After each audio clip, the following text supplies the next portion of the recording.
ሰላም ጤና ይስጥልን እንደምን አርፍዳችኋል የተከበራችሁ የመኳንንት በሬ ፖድካስት ቤተሰቦች። ትናንት ምሽት የአውሮፓ ቻምፒየንስ ሊግ የተጠበቁ ሁለት ጨዋታዎች ተከናውነዋል። እነዚህ ጨዋታዎች ከፍተኛ ትኩረት የተሰጣቸው ጨዋታዎች ናቸው። የአውሮፓ ኤሊት ቡድኖች የሚያደርጓቸው ሁለት ጨዋታዎች ናቸው። ሪያል ማድሪድ ከአርሰናል እንዲሁም ኢንተር ሚላን ከባየር ሙኒክ ጋር ያደረጓቸው ጨዋታዎች ናቸው። ለሁለቱም ጨዋታዎች የተሰጠው ግምት እጅግ በጣም ከፍተኛ ግምት ነው። ባየር ሙኒክ በአሊያንዝ አሬና በደጋፊው ፊት 2-1 በሆነ ውጤት ተሸንፏል በኢንተር ሚላን። አርሰናል በሪያል ማድሪድ የምንጊዜም የቻምፒየንስ ሊጉን the best performance በማሳየት ሪያል ማድሪድን 3-0 በሆነ ውጤት አሸንፏል። ይሄ ምናልባት በእግር ኳስ ከሚፈጠሩ እግር ኳስ ከማይጠብቃቸው ውጤቶች መካከል አንዱ ነው። ፒተር ድሩጉሪ ጨዋታውን ሲያስተላልፍ እንዳለው once in a century ብሎታል። ይሄ ማለት እንግዲህ በክፍለ ዘመን አንድ አይነት የሚፈጠር ፐርፎርማንስ ማለት ነው። እንግዲህ በዚህኛው እይታ ከተመለከትነው አርሰናል ይሄን በ100 ዓመትም ሆነ በ50 ዓመት አንዴ ሊፈጠር የሚችለውን ድል እንዲሁ ግን አላገኘውም። ትናንት ከጨዋታው በፊት በነበረው ፕሮዳክሽን ለማንሳት ሞክሬ ነበር። አርሰናል የፓሲንግ ሲኩዌንስ ችግር ያለበትን ሪያል ማድሪድን ሊያሸንፈው የሚችልባቸው መመዘኛዎች አሉ የሚል ሐሳብ አንስቼ ነበር። ደግማችሁ መከታተል ትችላላችሁ ጨዋታ የሰራውትን ፕሮግራም።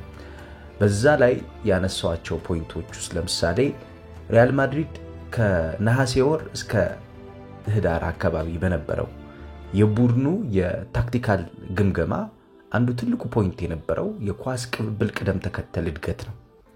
የኳስ ቅብብል ቅደም ተከተል እድገት በዚህኛው ዘመን እንደነ ኦፕታና ካስሮ ራንኪንግ እንዲሁም ሌሎች ትልልቅ የሚባሉ የጨዋታ ቁጥር መጋቢዎች የእንቅስቃሴ ማሸነፊያ ዌፐን ወይም ደግሞ የእንቅስቃሴ ማሸነፊያ መሳሪያ አድርገው ነው የሚቆጥሩት። ኳሱን በያዝከው ቁጥር ተጋጣሚ እየተራበ ይሄዳል። ኳስን ባጣው ቁጥር ደግሞ ተጋጣሚ የሚፈልገውን ነገር ለማድረግ እጅ ያገኝ ይሄዳል ማለት ነው። ስለዚህ ትናንትና የሪያል ማድሪድን እጅ የከለከለው አርሰናል ኳስ በመያዝ ነው።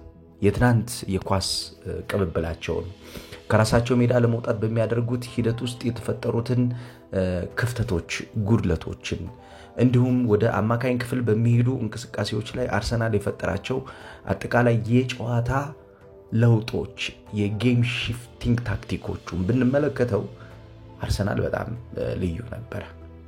ከጨዋታው በኋላ ሚኬል አርቴታም ካርሎ አንቸሎቲ የሚሰጧቸው አስተያየቶች የጨዋታውን አጠቃላይ እይታ በደንብ የሚገልጹ ናቸው። ምንድነው የተፈጠረው ግን ትናንትና?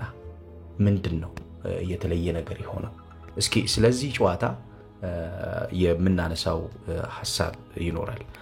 አብራችሁን ቆይታ እንድታደርጉ ከወዲሁ ጠይቃችኋለሁ። የተከበራችሁ አድማጮች፣ የመኳንንት በሬ ፖድካስት ቤተሰቦች ጥሩ ጊዜ እንዲሆንላችሁ ከወዲሁ እመኛለሁ።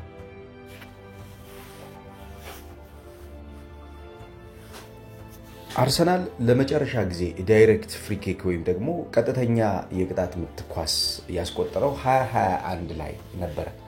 ይሄ ማለት ከ4 ዓመት በኋላ ያስቆጠረው የቀጥተኛ ኳስ ወይም ደግሞ የቆመ ኳስ የአርሰናልን የቆሙ ኳሶች የማስቆጠር ርቀት ምን ያክል እንደሆነ የሚያሳይ ነው።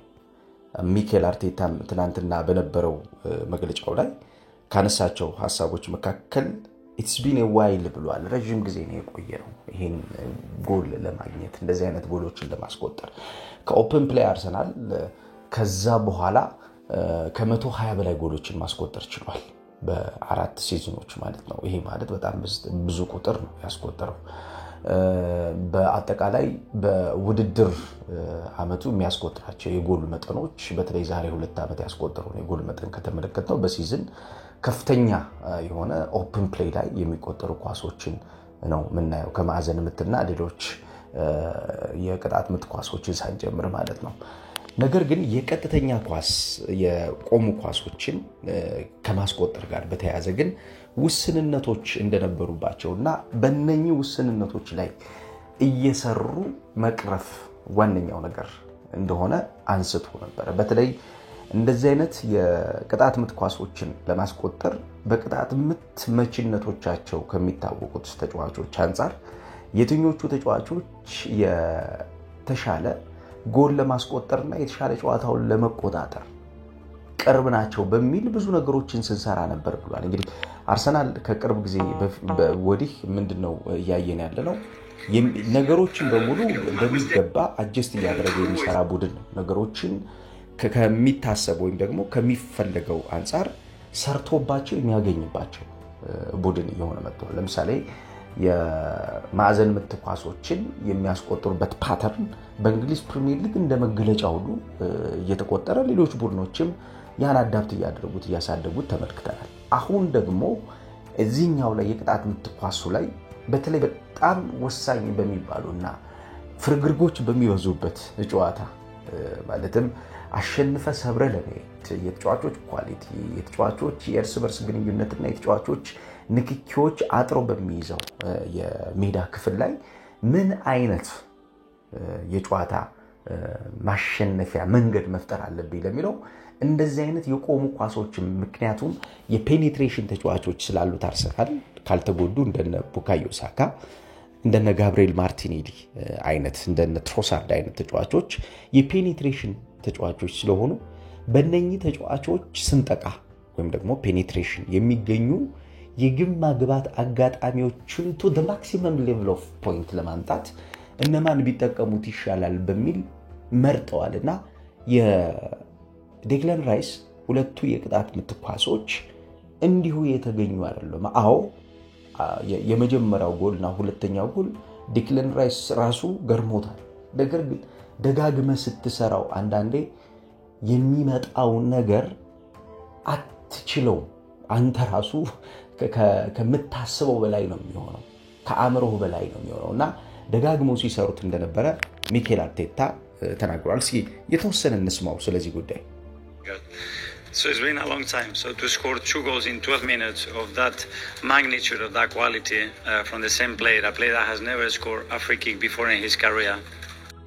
ቅጣት ምት ኳስ ከዚህ በፊት አስቆጥሮ የማያውቅ ተጫዋች በተጫዋችነት ዘመኑ ነው ያስቆጠረው ነው ያለው። እንግዲህ ይሄን በቅጣት ምት ኳስ ከዚህ በፊት አስቆጥሮ የማያውቀው ተጫዋች የቅጣት ምት ኳሱን ያስቆጠረበት አንዱ መንገድ ኒኮላ ጆቬር በማዕዘን ምት ኳሶችን እንዲያስቆጥሩ የተሻለ እድል እንዲፈጥሩ የተጋጣሚን የተከላካይ መስመር ክፍል እንዲረብሹ እንዲበትኑ ወደፊትና ወደ ኋላ እንዲጎትቱ ወይም ደግሞ እንዲገፉ ተደርጎ በሚሰሩ ትሬኒንጎች ውስጥ ያደገ አርሰናልን ፈጥሮ ነበር። አሁን ደግሞ በቅጣት ምት ኳስ ድግግሞሽ ሪሄርሳል ሜክስ ኤቭሪዋን ፐርፌክት በሚል ሐሳብ አብዛኛው ጊዜ ይታወቃል አርቴታና በዚህ ሳምንት ከፍተኛ የሆነ የቅጣት ምት ኳስ ልምምዶችን ሲያከናውኑ ነበር። 3 ተጫዋቾች በተለይም ደግሞ የቅጣት ምት ኳስ ልምምዶችን ከ2 ቀን በፊት በነበረው የትሬኒንግ ፕሮግራም ሲሰሩ ነበር። አንዱ ዴክላን ራይስ ነበር፣ ቡካዮ ሳካና ማርቲን ኦዴጋርድ። እነኚህ ተጫዋቾች የትሬኒንግ እቅዶቻቸው አንዱ የነበረው በአሰልጣኛቸው ሚኬል አርቴታ ሲሰጣቸው የነበረው ነገር ምንድነው? የቅጣት ምት አጋጣሚዎች ከተገኙ እንዴት የቅጣት ምት ኳስ የተሻለ ማክሲማይዝ ማድረግ ይቻላል፣ እንዴት የቅጣት ምት ኳስ መጠቀም ይቻላል፣ እንዴት የቅጣት ምት ኳስ ማሳደግ ይቻላል ለሚለው ምላሽ የሚሰጡበትን ትሬኒንግ ሲያከናውኑ ቆይተዋል። እንግዲህ ያው በጨዋታ እንደምታውቁት አብዛኛውን ጊዜ ቡድኖች ለማሸነፍ የማይሄዱባቸው ርቀቶች አሉ። የጄነራል ጌም ኦፍ ፕሌይ ወይም ደግሞ የጥቅል የጨዋታ እቅዶች ውጭ አንዱ ሌላው ትልቁ ፖይንት የሚባለው ምንድነው? የክፍልፋይ የጨዋታ እቅዶች ላይ የተሻለ የጨዋታ የማሸነፊያ መንገዶችን መፍጠር። በአርሰናል በኩል ያው ከጨዋታው በፊት ምንም አይነት ግምት የሚሰጠው ቡድን እንዳልሆነ ይታወቃል። አርሰናል የተሻለ ፐርፎርም ለማድረግ ከሪያል ማድሪድ ኤክሴፕሽናል በሚባል የጨዋታ ፐርፎርማንስ ላይ መገኘት አለበት። ግን እንደዚህ አይነት የጨዋታ ቀናቶች አብዛኛውን ጊዜ የቡድኖችን የተሻለ ፐርፎርም የሚያደርጉበት የቡድኖችን የተሻለ ከፍ የሚሉበትን እድል ይሰጣልና አርሰናል በዛ ሲቹዌሽን ውስጥ በዛ ሁኔታ ውስጥ የተጠቀመ ቡድን ሆኗል። በዚህ ቡድን ውስጥ ለምሳሌ ትናንት ሜክሺፍት ስትራይከር የሆነው ሜሪኖ ሶስተኛውን ጎል አስቆጥሯል። በአውሮፓ ቻምፒየንስ ሊግ ሪያል ማድሪድ ላይ ጥብቅ የተከላካይ መስመር ክፍል ባለው ጥብቅ የአማካይ ክፍል ተጫዋች ባለውና አጠቃላይ ጨዋታን የማሸነፍ አቅም ባለው የቡድን አደረጃጀት ውስጥ በሚገኝ ቡድን ውስጥ ነው እንግዲህ ጎል ማስቆጠር የቻለው። ይሄ የእሱን እንቅስቃሴ የሚከተሉ በተለይም ደግሞ ይሄ ሜክሺፍት ስትራይከሮች ጥሩ አጥቂ ለማድረግ እነሱ ምንድነው ሰፖርቲንግ ሮል ወይም ደግሞ አጋዥ የማስቆጠር ኦፖርቹኒቲን መፍጠር የሚችሉ ተጫዋቾች አጠገባቸው እንዲኖሩ ይፈልጋል ይባላል። እናም ይህንን እንቅስቃሴ የፈጠረበት መንገድ ሚኬል አርቴታ በተለይም ከሱ አጠገብ ለሚሆኑ ተጫዋቾች ምቹ የሆነ ነገር እንዲፈጥሩ ያሳየበት መንገድ ትልቁን ስራ ሰርቶለታል። በተለይ ይሄ በመስመሮች መካከል በትናንትናው ፕሮግራም ለማንሳት ሞክሬያለሁ። የትናንትናው ፕሮግራም ከቻላችሁ ደግማችሁ ስሙት። በነገራችን ላይ የትናንትና ምሽቱን ጨዋታ በደንብ ይገልጽላችኋል ብዬ አስባለሁ። በመስመሮች መካከል የሚቆዩ ማለትም በተከላካይና በአማካኞች መካከል የሚቆሙ ተጫዋቾች አብዛኛውን ጊዜ የአርሰናልን የትልልቅ ጨዋታ ሁኔታዎች የሚወስኑ ናቸው። በተለይ ኳስ ቆመህ እይታን እያሰፋህ የሚመጡ ጫናዎችን እየሰበርክ እነዛን ጫናዎች እያሸነፍክ እንደገና ሌላ ያንተ የሚመጡ ተጫዋቾች እገዛን ጠይቀህ ያን እገዛ ማክሲማይዝ ማድረግ የምትችልበት ኦፖርቹኒቲ ሶስተኛው ጎል የሚገለጸው በዛ ነው። ሜሪኖ በመስመሮች መካከል ቆሞ የሪያል ማድሪድን የአማካኝና የተከላካይ መስመር ክፍል የጀርባ ክፍተት ሲያሸት ነበር። ያን የጀርባ ክፍተት የሚያሸትበት አይኑ ነው እንግዲህ ሶስተኛውን ጎል እንዲያስቆጥር ያደርገው። ከዛም በፊት ሙከራ ነበረው ነገራችን ላይ መጀመሪያው ግማሽ 45 ደቂቃ ላይ ደካማ ማንለው የሪያል ማድሪድን የመከላከል አደረጃጀት ከኳስ ውጭም ከኳስ ጋርም ሲፈትን የነበረ ሙከራዎችን ሲያደርግ ተመልክተናል። ሲፈትን የነበረ ሁለተኛው ግማሽ ላይ እንግዲህ ማክሲመም አድጎ መጥቶ ነው ጎሉን ማስቆጠር የቻለው። ይሄ እንግዲህ የተሰራበትና በተለይ በትልቅ ጨዋታዎች አሰልጣኞች ለእንቅስቃሴው መፍትሄ የሚሆኑ ሐሳቦችን እንዴት ማሳደግ ይችላሉ፣ ለእንቅስቃሴው የተሻለ የሆኑ ተጫዋቾችን እንዴት መፍጠር ይችላሉ ለሚለው መልስ የሰጠ እንቅስቃሴ እንዲሰጥ እንዲያሳይ አድርጎታል። የትናንትና ምሽት ጨዋታው ኳስ በመጀመርና ከኋላ ለመውጣት በሚደረግ ጥረት ውስጥ ሪያል ማድሪድ በአውሮፓ ቻምፒየንስ ሊግ ዝቅተኛ የሚባለውን የጨዋታ ፐርፎርማንስ ያደረገበት ነበር። ትናንት ሪያል ማድሪድ በ37 ፖሴሽን ሎስት ኢን ዲፌንሲቭ ሃፍ ሲቹዌሽን ውስጥ ነበር። በ37 ይህ ማለት ሪያል ማድሪድ ከመጀመሪያው የማጥቃት እንቅስቃሴ ብዙ ጊዜ ያው የመጀመሪያው ኳስ መጀመሪያ የመጀመሪያው መከላከል አይደለም። የመጀመሪያው ኳስ መጀመሪያ የመጀመሪያው የማጥቃት ፍላጎት ነው። የመጀመሪያው የማጥቃት ሐሳብ የሚጀምርበት ነውና ከዚህ ሐሳብ ተነስተን ሪያል ማድሪድ 37 ሲቹዌሽኖች ላይ ተቸግሯል፣ ታፍኗል። በነገራችን ላይ ይሄ በአውሮፓ ቻምፒየንስ ሊግ ዝቅተኛው ቁጥር ነው ለሪያል ማድሪድ። ጌሙ ላይ ሪያል ማድሪድ በብዙ መንገድ ተበልጦ እንደነበር ለማሳየት የሚጀምርበት መንገድ አንዱ ማሳያ ነው።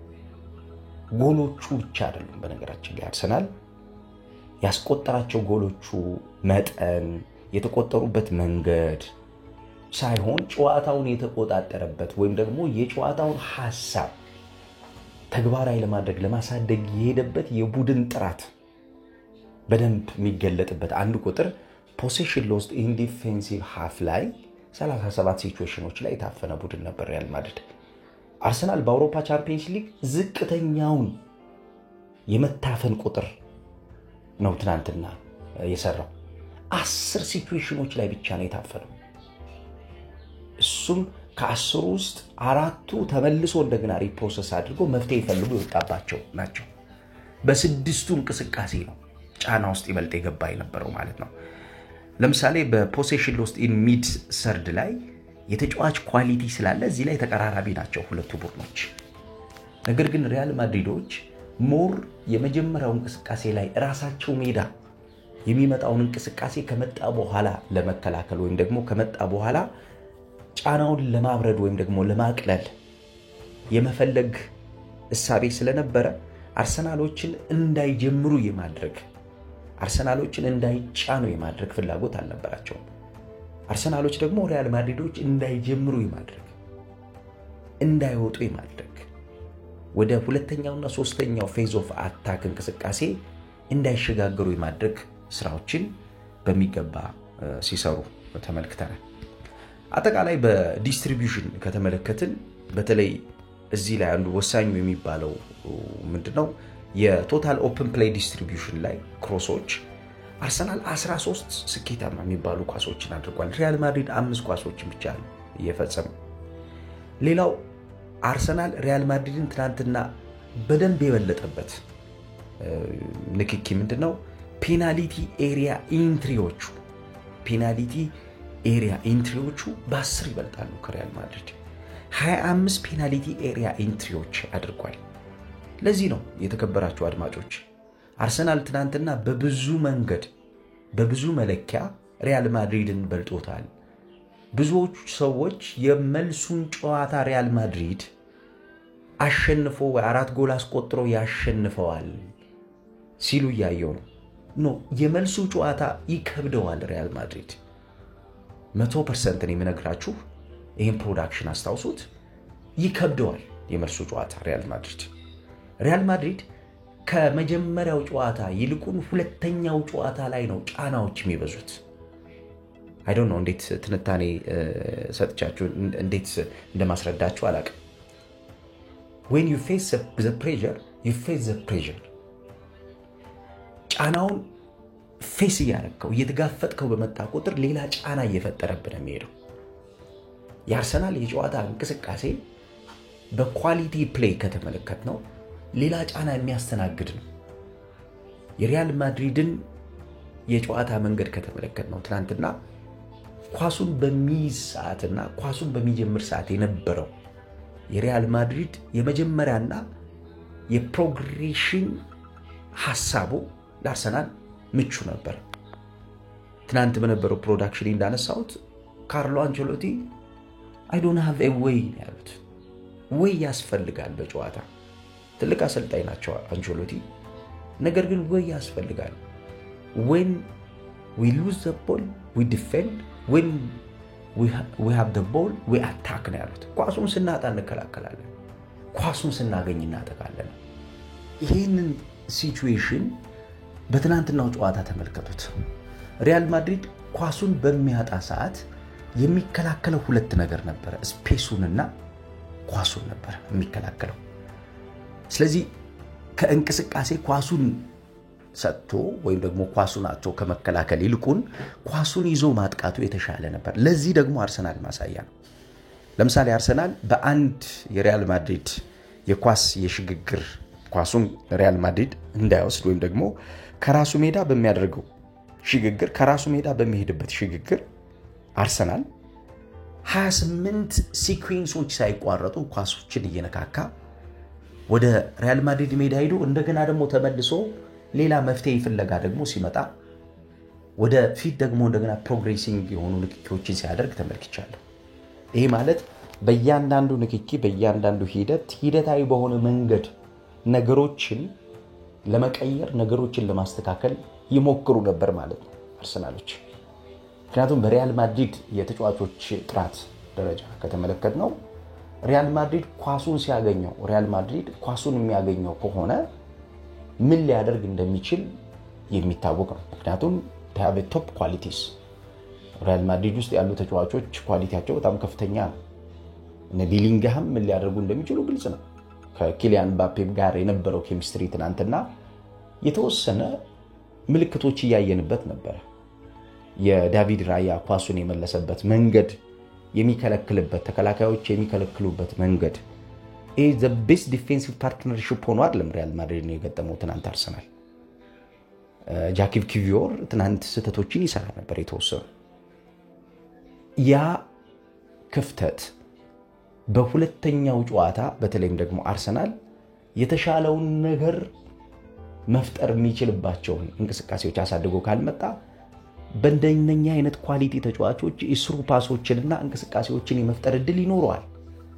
ስለዚህ በኳሊቲ ደረጃ ከተመለከትን ሪያል ማድሪድ የተሻለ ኳሊቲ ያላቸውን ተጫዋቾች እንደ ቫልቬርድ እንዲሁም መሃል ክፍል ላይ እንደ ካማቪንጋ አሁን ካማቪንጋን ያጠዋል በቀይ ካርድ ትናንትና መጨረሻ ላይ ወጥቷል የነበረው አላስፈላጊ የሚባል ብዙ ጊዜ እንደዚህ አይነት ሲቹዌሽኖች የጨዋታውን ሁለቱንም ሲቹዌሽኖች የሚያበላሹ ናቸው ያስባለሁ እኔ ካማቪንጋ ትናንትና የትናንትናውን ጨዋታ ብቻ አይደለም የገደለው ካማቪንጋ የመልሱን ጨዋታ የሪያል ማድሪድን የማሸነፍ ስነ ልቦና ነው የሰበረው የካማቪንጋ ለመኖር አይደለም ማለት እዚህ ላይ የምታዩት የካማቪንጋ አክሽን የቀጣዩን እንቅስቃሴ ይነግራል ምንድነው ድርጊት ከቃላት በላይ ይናገራሉ ይባላል እና ፍራስትሬሽኖቹን ታያቸዋላችሁ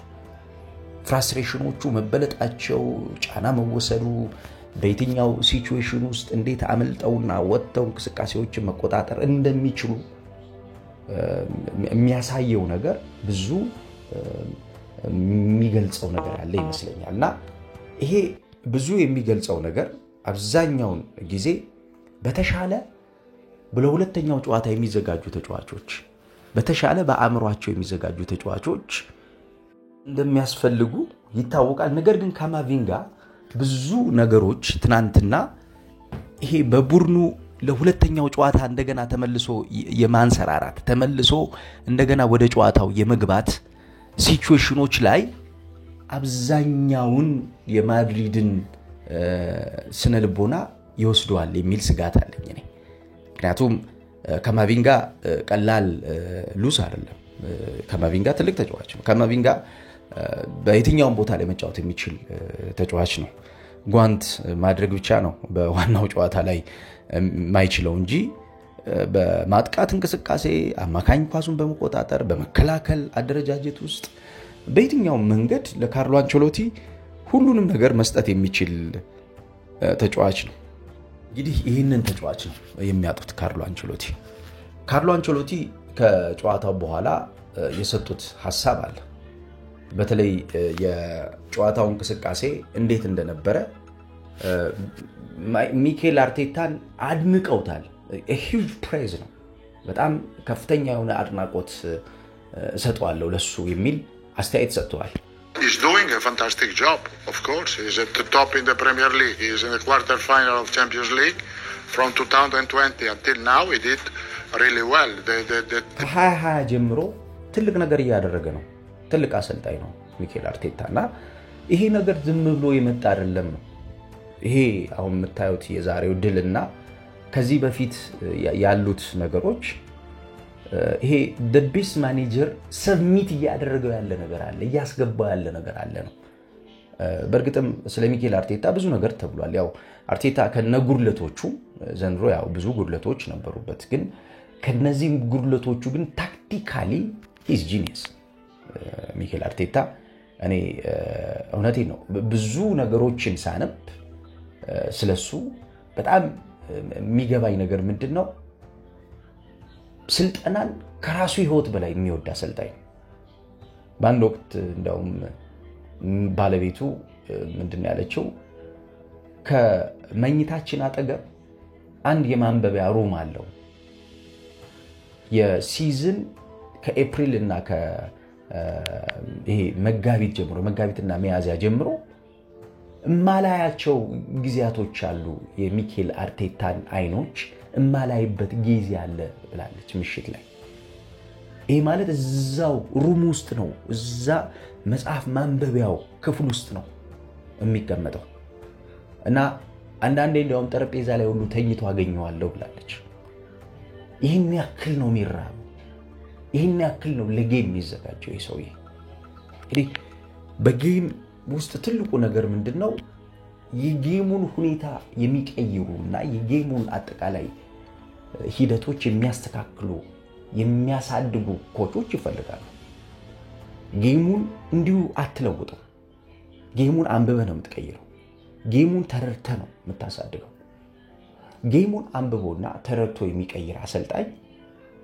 የእግር ኳስ እንቅስቃሴ ሲገባው የሚያደርገው ነገር ነው ስለዚህ ህይወትህን ትቀይረዋለህ ማለት ነው ለዚህ ነው ይሄ ሳባቲካል የሚባለውን ረፍት ብዙ ጊዜ ብዙ አሰልጣኞች የሚወስዱት ይሄ ልክ ሲዝን ሲያልቅ ለ15 ቀን ለ20 ቀን ስልኮቻቸውን ዘግተው ከክለቦቻቸው ጋር ኮኔክሽናቸውን ዘግተው ዙሩን የሚያከናውኑት ሌሎች እንትሚሉትም ሰርተው ስለሚሄዱ ለፉትቦሊንግ ዳይሬክተሮቻቸውና ለሌሎች ሰዎች ጥለው ነው የሚሄዱት ለዚህ ነው ሳባቲካል ረፍት እንደምታውቁት የጀርባ ህመም የሚያጋጥማቸው ወይም ረጅም ጊዜ የሚቆሙ ረጅም ጊዜ አድካሚ የሆነ ስራ የሚሰሩ ሰዎች የሚያርፉት ረፍት ነውና እንደ አስተማሪዎች አይነት ያስተማሪ ረፍት ነው የሚባለው እንደው አስተማሪ በቀን 5-6 ክላስ ነው የሚያስተምረው ይሄን ደግሞ በሳምንት ይደጋግመዋልና ሳባቲካል ረፍት ያስፈልጋል ኮቾችም